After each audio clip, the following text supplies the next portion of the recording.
This is Barter, and I welcome you to the dialogue with Frank Rodick. We thank you, all of our artists and our patrons. On May 11th, we will have been here for 2 years.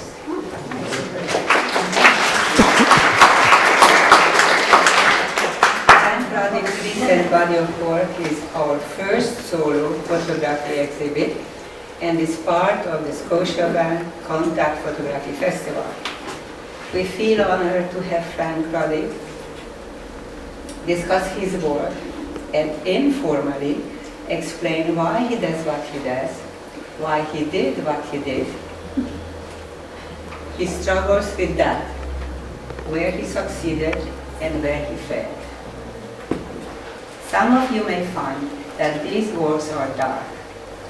To address that issue, Peter will read a quote written about one of Thomas More's books, Dark Night of the Soul.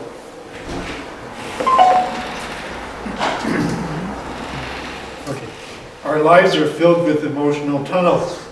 The loss of a loved one, or the end of a relationship, aging and illness, career disappointments, or just an ongoing sense of dissatisfaction with life. Society tends to view these dark nights in clinical terms as obstacles to be overcome as quickly as possible. But Moore shows how honoring these periods of fragility as periods of incubation and positive opportunity to delve into the soul's deepest needs can provide healing and a new understanding of life, of life's meaning. In a recent interview with Art Toronto, Frank stated that he lives with his images just fine, better than he lives with the world around him, and that he finds comfort there. So do I. I find richness and beauty in the deepest feelings and emotions that only through art can we express. Frank Rodick.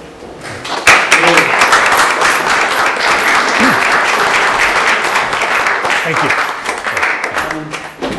Okay, tell you what I sort of had in mind for this talk. Actually, a few years ago, I was invited to a University College alumni event where they had a bunch of memoirists talking about their work. And one of those people was Ian Brown. Do you know Ian Brown from TVO? And anyway, he was talking about the book he did called, I think it was The Boy in the Moon, which is about his son. Anyway, the part I remember the most about that is just, it was the best artist's talk I've ever heard.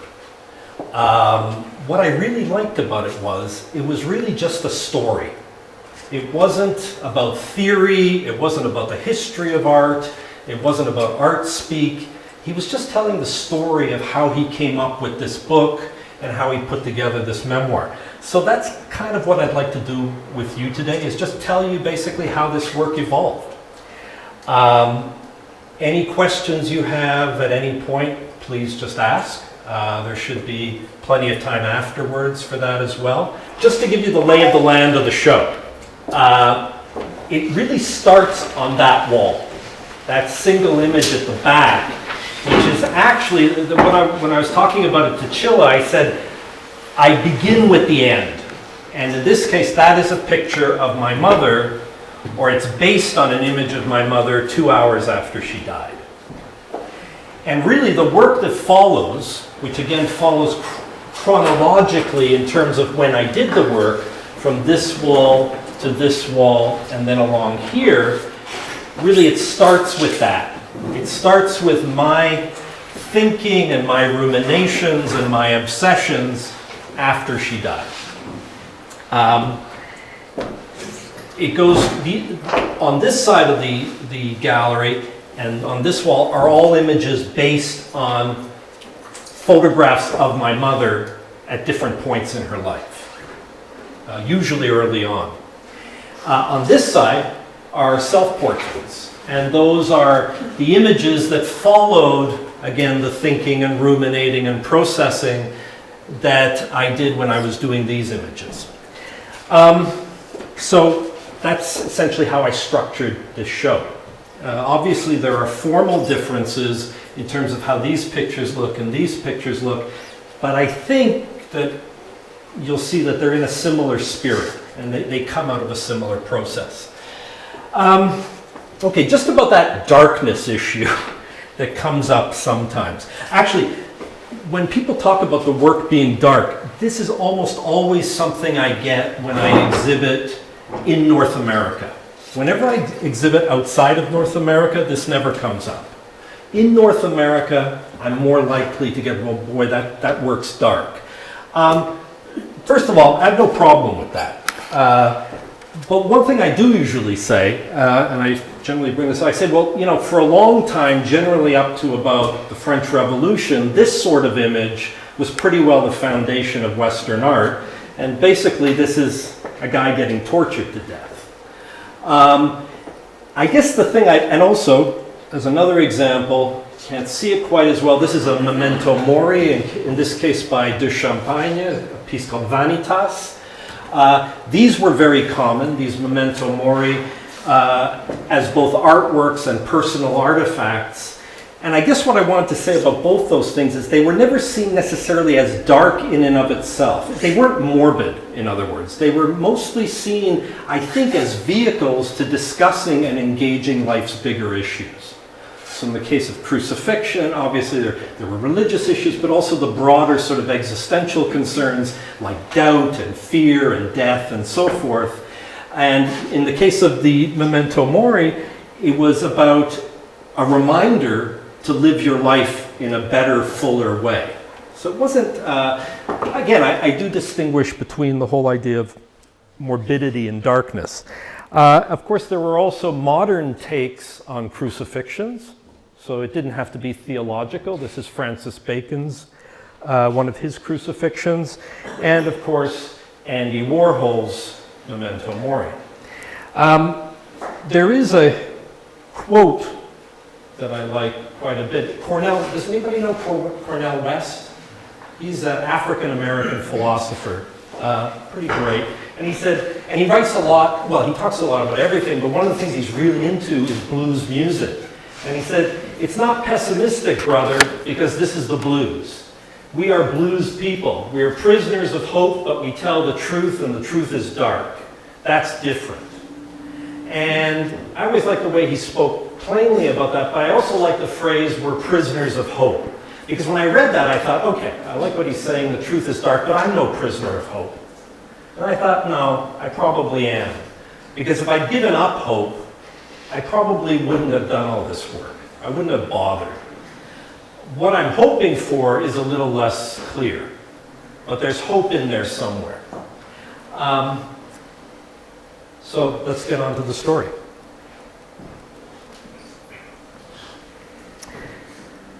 Frank. This is a little bit hard to see, I know. But this is Frank. It is an old picture of my grandfather. And he is my namesake. On my mother's side, they were Jews, and Jews name the born after the dead. And he's sort of like the ghost of Hamlet's father. He's in the story, even though he's not directly part of the story. Obviously, I never met him. He died about 5 years before I was born. But here's what I know about him. What I know about him is what I learned through my mother. And what I know about him was he was a tempestuous, intelligent, passionate, vibrant, often violent man. A very difficult person. Some of the stories my mother told me, for example, was he abandoned the family at one point. He owned a factory, made a lot of money, then lost it all in the Depression. But he was given to I guess is caprice, right? Capriciousness. He at one point abandoned his family to run off to Cuba with some woman. So this is what my mother remembers that he did. And then he sort of came back about 6 months later when it didn't work out and sort of sheepishly resumed his role in the family. Another story my mother tells me about him was there was a period in the family, in the life of the family, where no one was allowed to drink from, as my mother said, Daddy's glass. What was that about? She said, well, Daddy was a passionate man. I said, well, what does that have to do with it? She said, well, it seems that he got VD from going to brothels, and so my mother would never let us drink from his glass. This is the kind of sort of, he was like a character out of Saul Bellow. Just one of these bigger than life, gregarious, powerful Jewish guys. He was also the man, and this is sort of a little bit where Hamlet's father's ghost comes in. He was the person, not just the man, the person my mother loved more than any person in the world. And it's funny, it was doing this presentation that something occurred to me that I hadn't thought of, and I'd only had about half a century to figure it out. She forgave him everything. My mother was a very difficult, very temperamental, a little like her father, person who forgave the rest of us nothing. But she forgave him everything, including beatings, abandonment. But she just seemed to love this guy unconditionally. Now, where does he fit in the story? My mother tells another story, which was shortly after World War II ended, my grandfather received a letter. He read the contents, and then, according to my mother, he retired to his room and basically didn't come out unless he had to for about a week. And what the letter contained was the information that his family, who had lived in Europe, he had left before the war, but the rest of the family had stayed, they had all been killed in the Holocaust. So they were all murdered. And obviously he told my mother at some point, but they never spoke of it again. And for those people who have relatives who have been there either by 1 degree of separation or none or 2 degrees, that's, if not a familiar story, a cousin to a familiar story. This was something that obviously affected him powerfully, but it also affected my mother a great deal. The way I sometimes think about it is there's some people for whom the membranes between themselves and the rest of life are pretty thin. And my mother was like that. So his pain very much became her pain. And she pretty well carried it her whole life. So he's a little bit like the ghost of Hamlet's father in this story. And as I said, he's my namesake.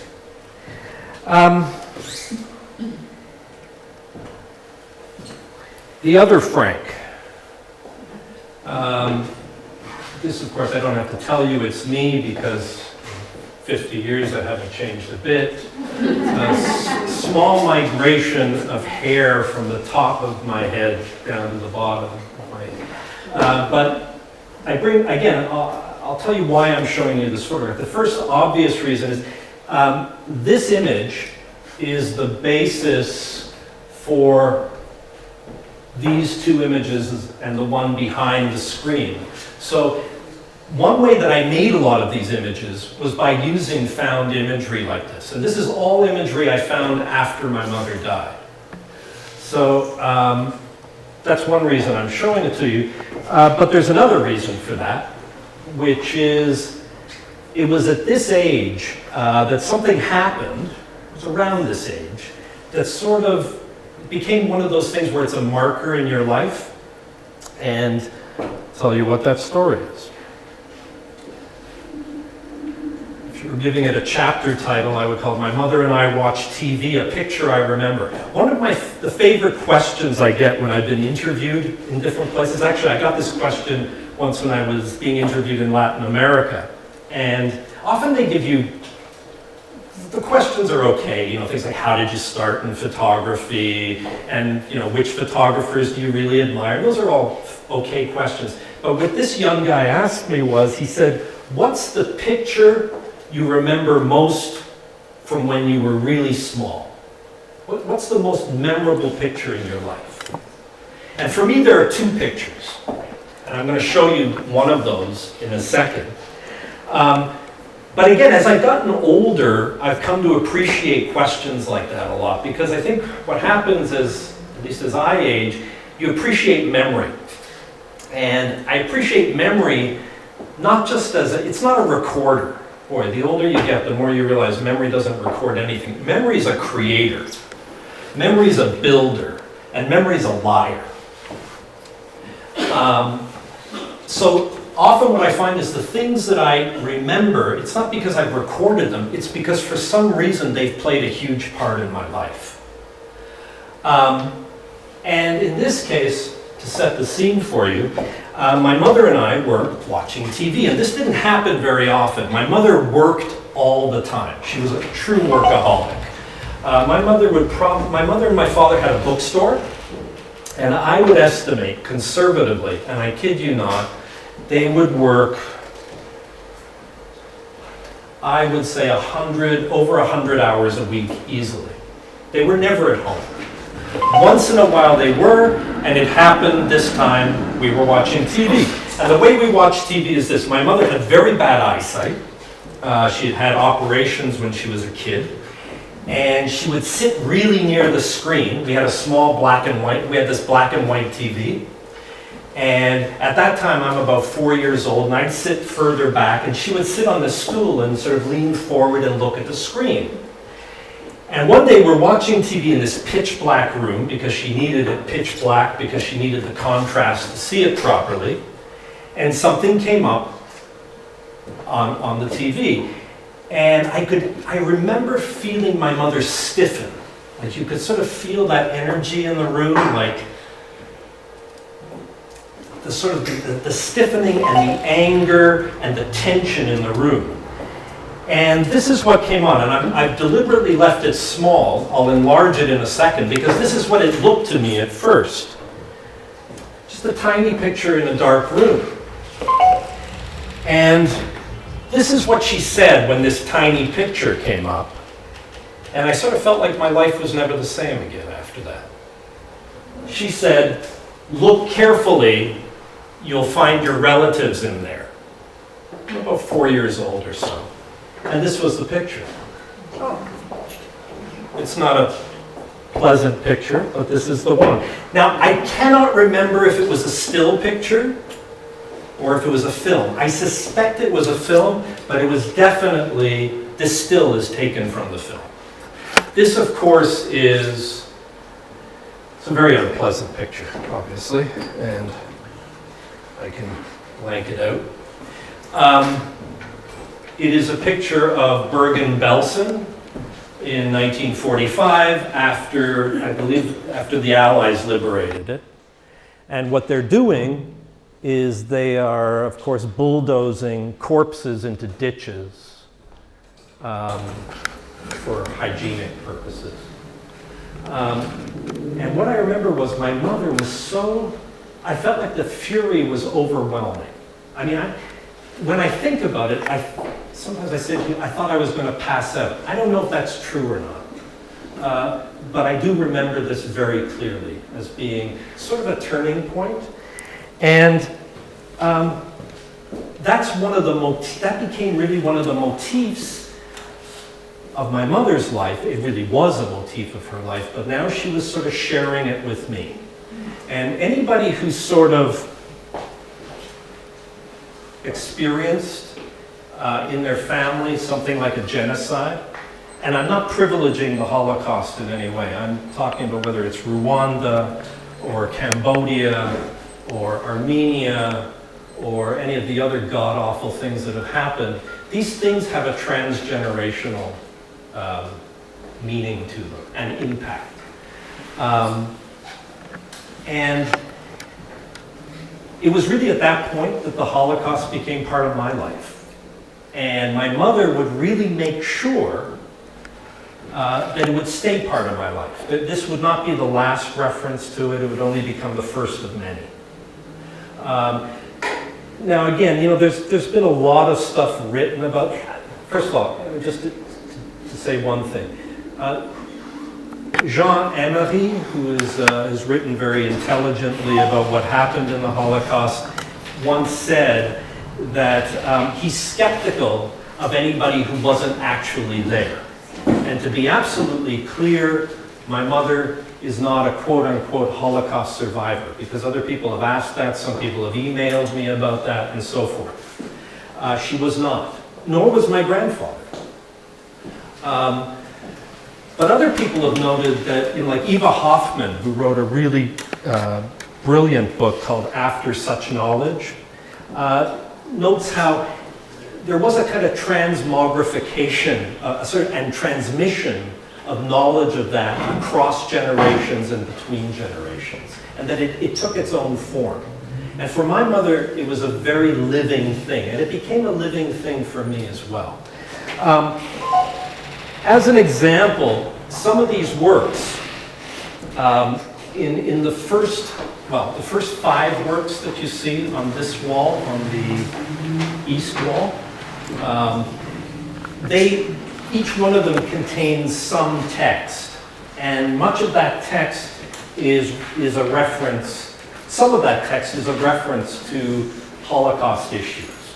Now, whenever I talk about this, I'm really conscious of the whole issue of not being classified as Holocaust art, because first of all, I even hate the term Holocaust. I think it's an awful term, but that's another issue. But it's part of the story. It's part of my story. It's part of how this work came out. So it has to be discussed if I'm going to be honest about the story. But just as an example of some of that text, this was a piece I wrote for the second work on that wall. It's a piece called Each Day is Cold. And I wrote the text and integrated it into the image. And the text goes this way. It's written in a kind of stream of consciousness fashion. Each day is cold, colder than the last, but with bitter chemistry I rise, churn my dead with television signals and bulldozers, with parchment like flesh and flesh like ledgers, I will illuminate my sunless morning, set it afire again and again. These are words that I essentially wrote decades later as a kind of shared voice between myself and my mother. The reference, churn my dead with television signals and bulldozers, is a reference to the picture I just showed you, to that. It's funny because when I think about that image and I remember it, what I remember most is the bulldozer. That was, in my sort of 4-year-old mind, that was the first thing I saw. The rest of it seemed almost unbelievable, just unfathomable. And I always remember my mother's words almost as an accusation. Looking back on it, I suspect a lot of it came from her classic survivor's guilt. That's my guess. But again, there are other references in here, and we can talk about that at the end if you like, but I just thought I'd use that as an illustration of, in this case, how I was using text. And there are other elements in this work. For example, there are some numbers in some of the work. When you go and look at it after, you'll see some numbers that look like they're tumbling down. They are numbers that come from the minutes of the Nazi conference that formalized the final solution. And those numbers refer to the targets for extermination of Jews by country. Even some of the markings on these pictures, for example, some of the markings on the first one that looks like a ledger, it's kind of a square shape. That too is lifted from an original document where they used ledgers for that number, for those numbers. They basically used, the Nazis used accounting methods for genocide. And so what I started to do was go through documents like that and lift parts of them and make them formal elements into these pictures. And again, the reference to parchment like flesh and flesh like ledgers is a reference to the ledger I'm using in that piece. Now, another character in the story, beside the two Franks and my mother, of course, is my parents' house. Not a minor character, a supporting character. My parents were booksellers, like I mentioned before. There's one person in the audience who knows me, my parents, Cedric. My parents' house, before the internet, there was my parents' house. My parents had a really interesting bookstore. It was really what I would call, at that time, and we're talking, they began it in the 50s, the first liberal bookstore in all of Canada. It really was. In fact, one of the stories I'm proudest of with my parents is that my father was actually arrested and eventually pleaded guilty, and I think wound up having a criminal record for carrying obscene material. It was the first bookstore in Canada to carry sex manuals. And my father was arrested for this. And I still have the court documents, which I found when I was going through my parents' house, which I'll show you in a second. And some of that is also incorporated into this imagery.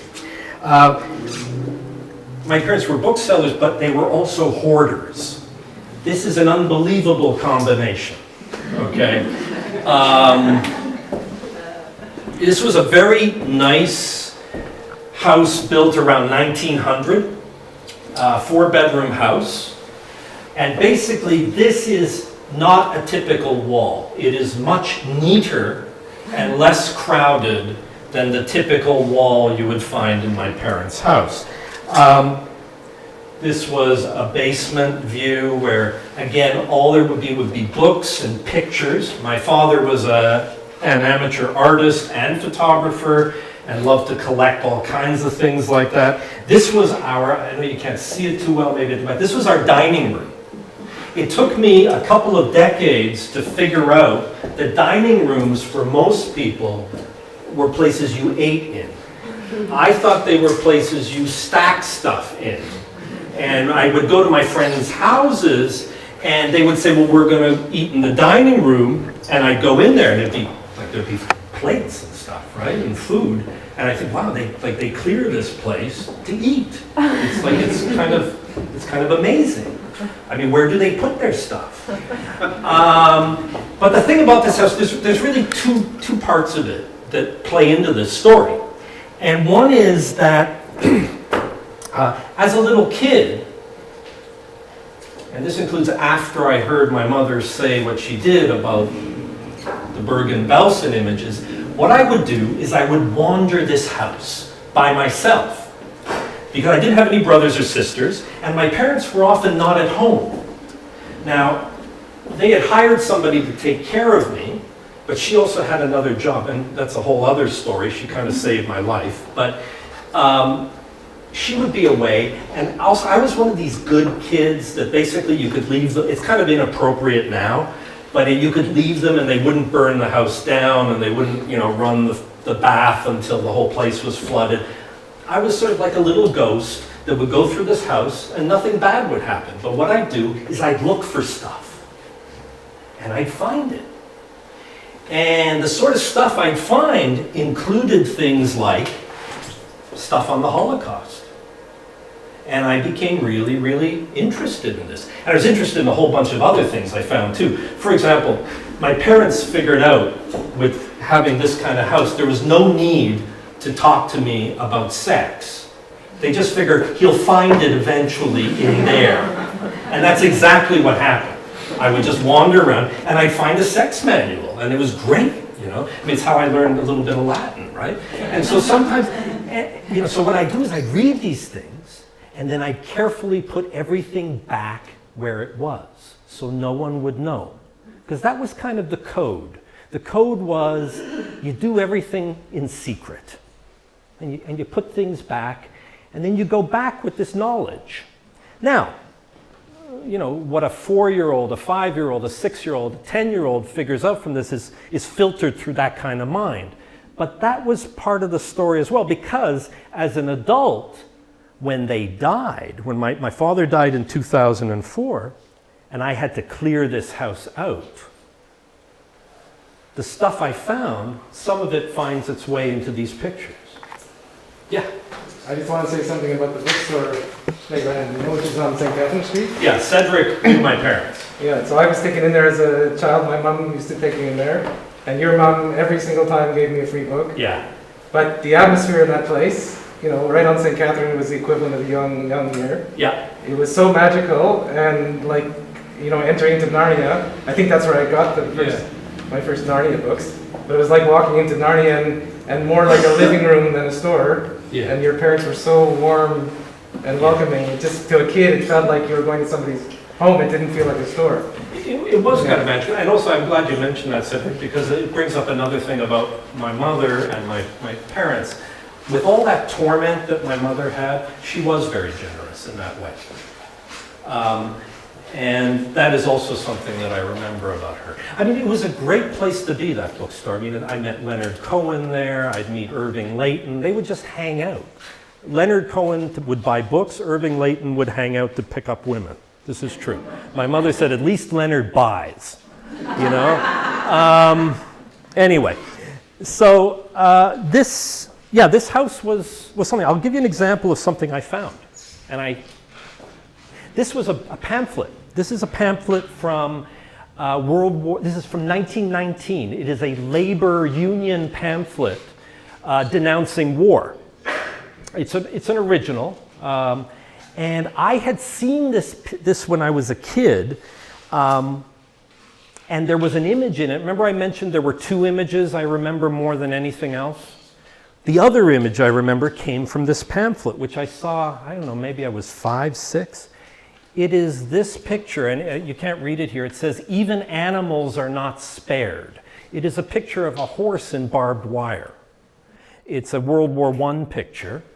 And I remembered this picture for decades, and I couldn't find this book. And then, about 6, 7 years ago, I found it.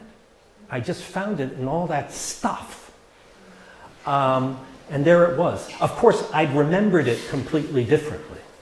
But this was the image. And I used it to make a piece of work. You can't see it well in this one. A piece of work called The Uncoverings. And this piece isn't in this show, but I incorporated it into a piece of work later. I mean, again, to give you some idea of the amount of materials that my parents had. When my father died and I had to clear out the house, I filled 5 industrial dumpsters with stuff that had to be thrown out. And I don't even want to think about some of the treasures that got caught up in there. But that was kind of, to be honest, it didn't look any worse by the time they died than decades earlier. It was always in that state. But it was a hell of an interesting place to grow up. And it was sort of like this, I don't know, this cabinet of wonders to go through. So I sort of always say the house was a character in this story. This, by the way, is a crummy black and white photograph that I took the very last time I was in my parents' house. And they were there for 43 years. This is the very last time I was in the house. This was sort of a makeshift office. They did not have an office. All they did was take a corner of a room and put a desk there and then start stacking on that. But I later made a piece that you can, when you have a chance, when you get up, you'll see it. In that glass cabinet, there are 3 pieces based on this image. And the titles of the works are called I Live There Now. And the title comes from the Beckett novel, Malloy. And he's talking about his mother's house. He said, "It's my mother's house, I live there now." Yeah, so that's the supporting character, my parents' house. My grandfather's name was Frank. I'm Frank. My mother's name was Frances. Of course, that really wasn't her name. Again, being Jews, their names were anglicized. I think my grandfather's name was something like Fischel. I'm not sure. My mother's name was, again, that became her anglicized name. But I'm starting with the part Frances, her death, because again, that's where this story starts in the gallery and in this artwork. And the first picture over there is an image that I took of her when she was dead. This is a death mask type image. But actually her death begins a lot earlier than that, because my mother, very unfortunately, had Alzheimer's disease. And this is her on the day of my father's death in 2004. By that time, she had had Alzheimer's, I estimate, for at least 10 years. She would live between 15 and 20 years with Alzheimer's. Now, again, not a very difficult image. I can blank it out. There are a lot of Alzheimer's stories, especially now as the demographics change and I guarantee you in a group this size, somebody's parents, somebody's sibling. Like I said, a lot of stories, but just because the stories have become commonplace, anybody who's gone through it and anybody with any imagination knows that doesn't make it easier. It was a nightmare. A lot of the obfuscations, I call them in the work, people have asked me, how come these works have things blotting out her face? How come she seems to be dissolving here? Well, there are different reasons for that, but one reason is, sure, it's about Alzheimer's. Alzheimer's, among other things, is a tremendous crash course in the meaning of memory. I mean, I could understand that all I wanted intellectually, but when I saw what happened to my mother, who again, was one of the smartest, she was a very difficult, very temperamental, very destructive person. And not that many people saw that destructive side except the people who were close to her. But she was also probably the smartest person I ever met in my life.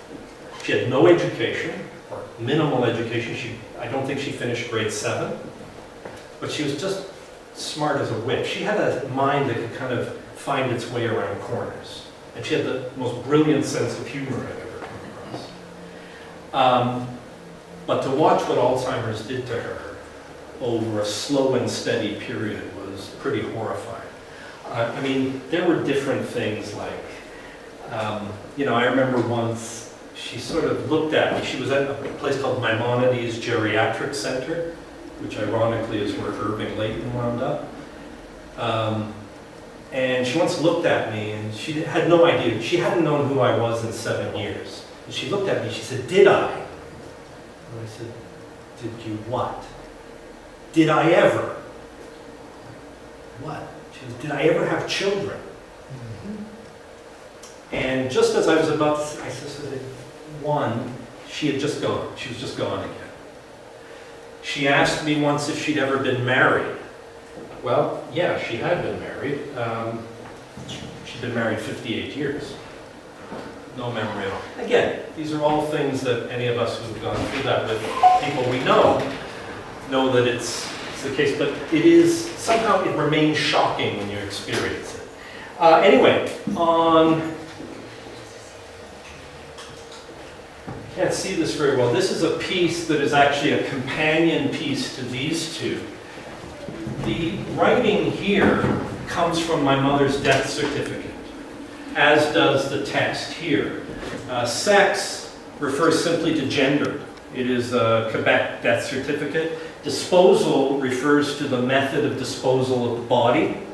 And this is the exact date and time of her death, which was June the 15th, 2010 at 9 o'clock. And I wrote a piece in my blog about this, and I said very straightforward, I waited a long time for her to die.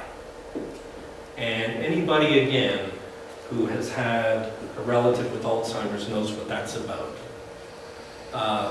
You are waiting, or at least I was waiting for her to die. And that picture And this picture, these two, come from this image, which is her in 1948 or so. I believe it's a picture my father took when she was lying down. So what I simply did was I worked with this picture to create these kinds of diptychs and combined it with her death certificate. And of course, finally, I get to the death masks, which is where this starts. And to take that, that is based on a photograph that I took in her hospital room about 2 hours, as I said, after she died. And this picture, mostly people are fine with this. I've had a few ugly emails. It was a, how can you do this? I have a very close friend who's actually one of my favorite curators in Argentina. Lovely person, and she wants, she's shown this work. She's chosen this work to exhibit in Buenos Aires, and she once was showing this, and she was with her daughter, and she said, "Don't you ever do that to me." And I said to Paula, who's her daughter, I said, "Well, you know, she's serious. You better not." Even if she's dead, I don't know. It could be dangerous. So the question is, how could I do that? And the answer is, it wasn't that hard to do. You know, somebody once said the curse of being an artist is that everything is material. And I will tell you, when I walked into that hospital room, I knew one thing for a fact, and that is in the next 10 minutes, I would take pictures that I would never be able to take again in my life. So I did it. I just did it. And you know what? When my father had died 6 years earlier, I did exactly the same thing. And I've made pictures based on that as well. The passing of a parent is a big event. And big events are material. And it doesn't really matter whether you love them or not, or somewhere in between those two places. Julian Barnes had a great way of saying it. The death of a parent that you didn't love is not necessarily easier, and maybe in fact harder, than the death of a parent you did not. Because it leaves a whole bunch of things unresolved, as if anything ever gets resolved. Anyway, that is Francis in death. Francis in life. Again, from Julian Barnes, life is a process during which your weakest places are discovered. The picture I found in my parents' stuff. Little pictures, little passport-sized pictures I found about 5 years ago in an album that my father had put together. He didn't take this picture. This picture was taken in 1942. And in fact, it comes from a whole bunch of pictures of her at that time. And those, I guess, 5 pictures are the basis for the first 7 pictures on this wall. She's 23 years old, and one of the things that kind of fascinated me in putting together these pictures, because as I said before, what I've done is I've sort of collapsed all kinds of elements into this to do with the Holocaust, with her life that followed. I've kind of collapsed this onto those images, is that in 1942, if you follow the history of the Second World War, 1942 is when the Holocaust really starts to ramp up. It's when the plans are being made to absolutely finish the extermination. So I often think about this, you know, again, not just in terms of my mother, but in terms of any of us. She was leading this, you know, she's this beautiful young woman. And unbeknownst to her, I wrote in one place, her life's darkest star was beginning to burn. And she didn't know this was happening, but it would play such a role in her family's life, in her father's life, and then it would come to play a role in her life as well. The other thing that was a big part of my mother's life is anybody who grew up in Montreal or in many other cities knows that anti-Semitism was a big part of growing up in Montreal. Okay. Again, another story that my mother used to tell me was of being called a Christ killer.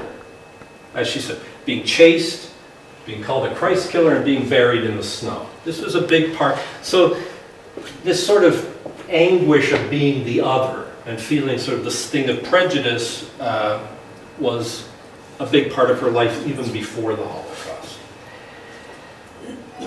She would get married to my father, who was a Gentile, and this was a big deal. My grandfather, whom this was another thing she forgave my grandfather for.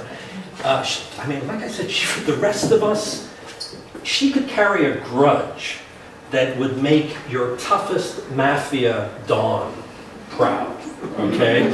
But for her father wouldn't show up for the wedding because she was marrying a non-Jew. So they're there at their wedding, and her father's not there, and they would be married 58 years.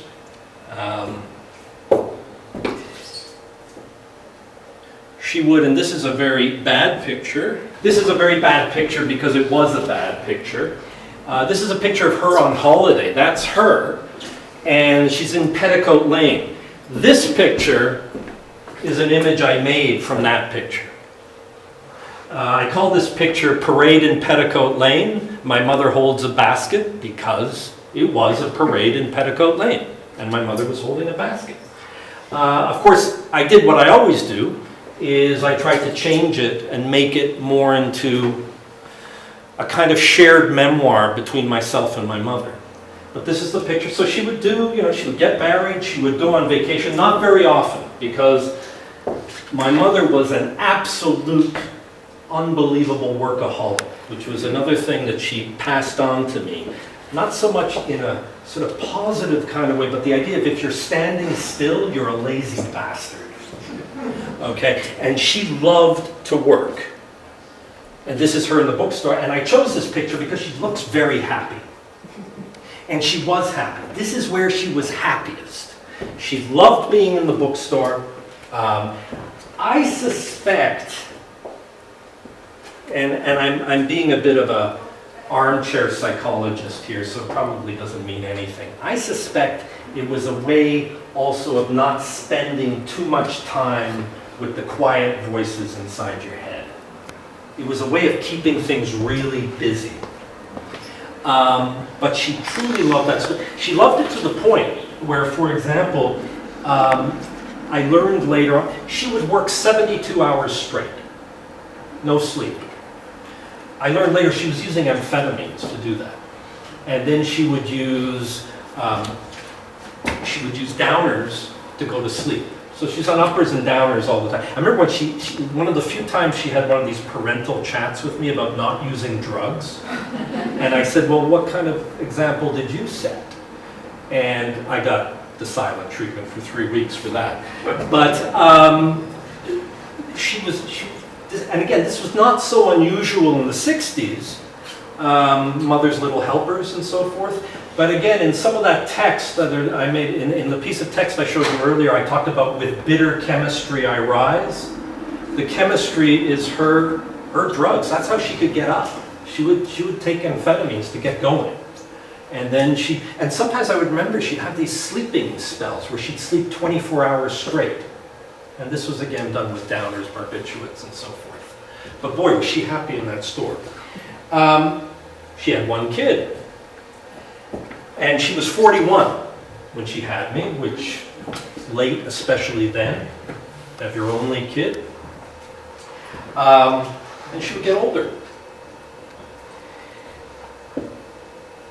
I like this photograph because there's a kind of sadness there that I think she had, as well as all the anger and stuff. She also was she was a person who, I guess sometimes I feel like it's like she was trying to catch life, hold it and control it, which is sort of like trying to catch a tidal wave.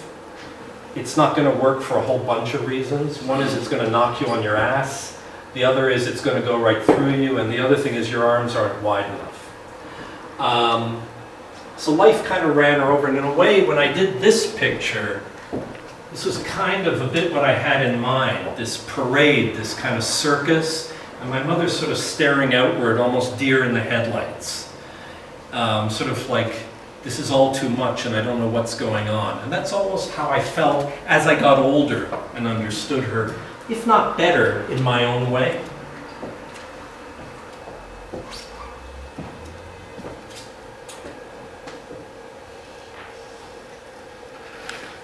Self-portraits. Since it's kind of far at the back, I'll read to you the little quotes I would. Charlotte Delbo, who was a survivor of Auschwitz, wrote, "Today I am not sure that what I wrote is true. I am certain it is truthful. But I do feel like when I did this, I was trying to be as truthful as possible. Truthful to my own experience of what happened and what I remember. And I often call these works hallucinatory memoirs. Because one of my favorite writers, Celine, he was a great writer. Terrible person, a great writer. Ironically an anti-Semite. But just a real example of how, for some artists, sometimes the best artists, their work is a lot smarter than they are. I've always aspired to that. I always hoped my work was smarter than me. In Celine's case, he set the bar a bit low in terms of his own person, but his work was brilliant. And he talked about the fact that he wanted to create work that was hallucinatory but somehow felt more real than real life. And that's why straight photography, as much as I love it, just was never enough for me. I wanted to do something with it that more expressed my feelings about things, my memories about things, my engagement with the subject.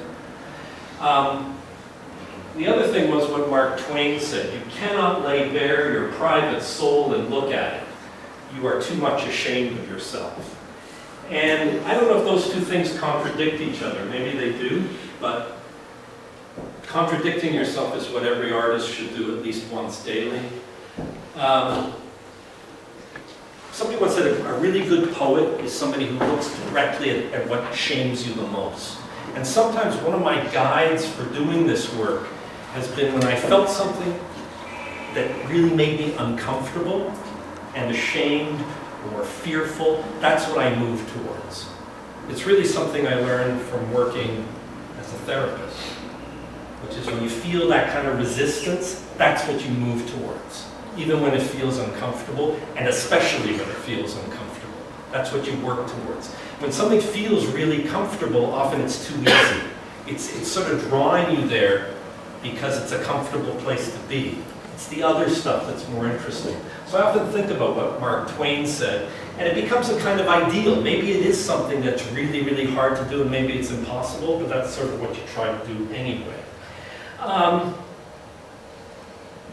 Even in this work, the titles, for example, of the first 5 works on the east wall are all portrait Frank Rodick, and then there's like Each Day is Cold, or there's another piece called You Must Console Me. By the time I get to these, which are done in 2014, I'm calling them FR, because those were our shared initials. And I'm trying to sort of obscure, I realized I was trying to kind of obscure the gender, so that they don't necessarily look like me, but they're becoming more like a fusion of the two of us. Then there are these works, and these works on this wall go from, the first 7 are what I call self-portraits as a child, and the last 3 are self-portraits of myself as an adult. But the self-portraits as a child, again, came from photographs I found. So for example, this image is the basis for these 2 images.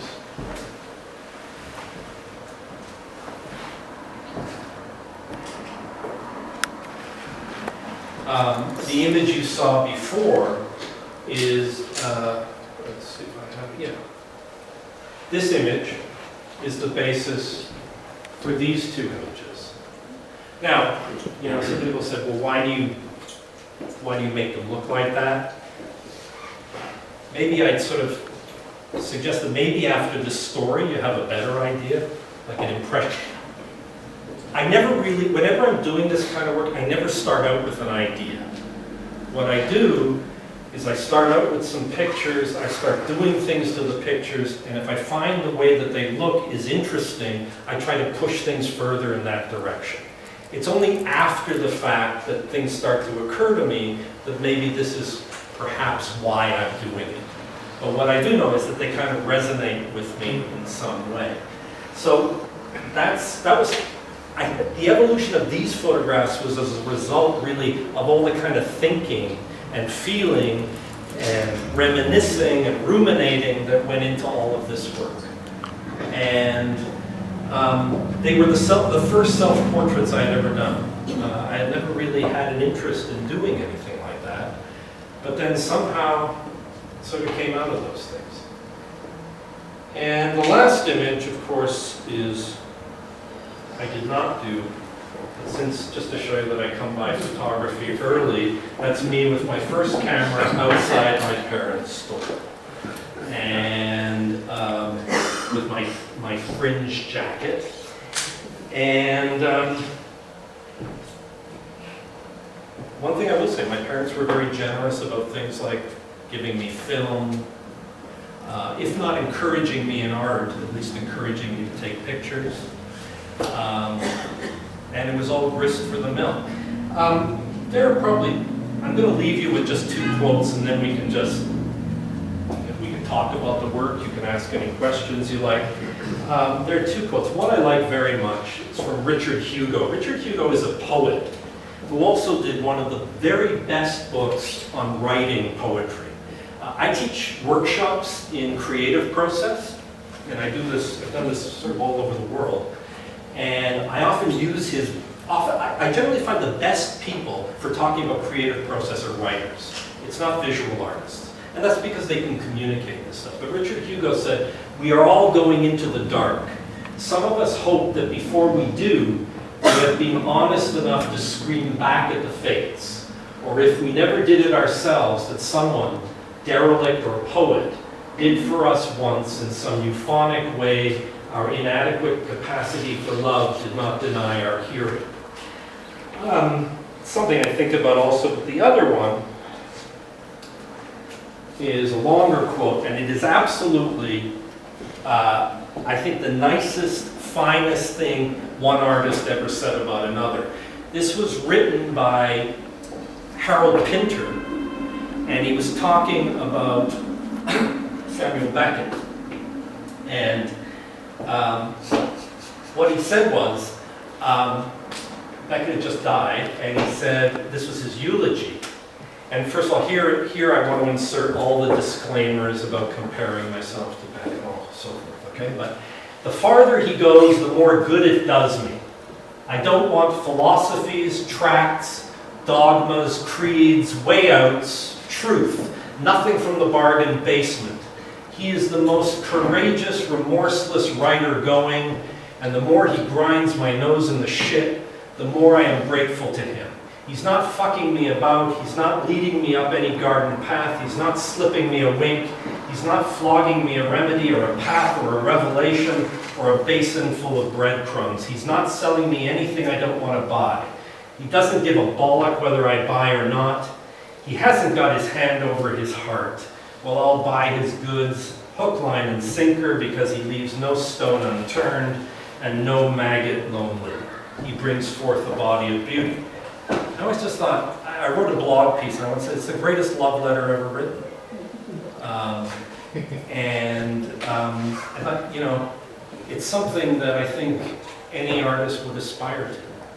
And it's sort of like a touchstone for me, because I've always thought one of the ways you get into trouble as an artist, one of the best ways, Philip Roth once said this, he said, if you want to be sometimes when I'm working with my students, I say, look, before I talk to you about how maybe you can be a better artist, I'm going to tell you how to be a bad artist. Because that will give you something maybe to run away from. And there are 2 ways of being a really bad artist.